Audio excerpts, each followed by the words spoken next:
എടാ മോനെ രംഗച്ചേട്ടൻ കാണിക്കും എന്ന് പറഞ്ഞാൽ കാണിക്കും. അമ്പാൻ തുറസി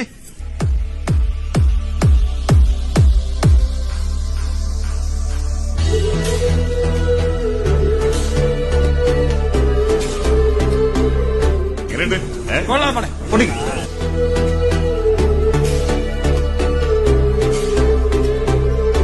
ഇതൊക്കെ ശ്രദ്ധിക്കണ്ടേ മോനെ?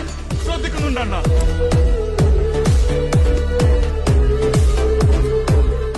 ഭക്ര എല്ലാവർക്കും എന്താന്ന് വെച്ചാ കൊടുക്കേ. കള്ളോ കപ്പയോ കരിമീനോ കൊഞ്ചോ എല്ലാം പോരട്ടെ. എല്ലാം എന്റെ ചെലവ്. എല്ലാരും അടിച്ചു കയറി വാ.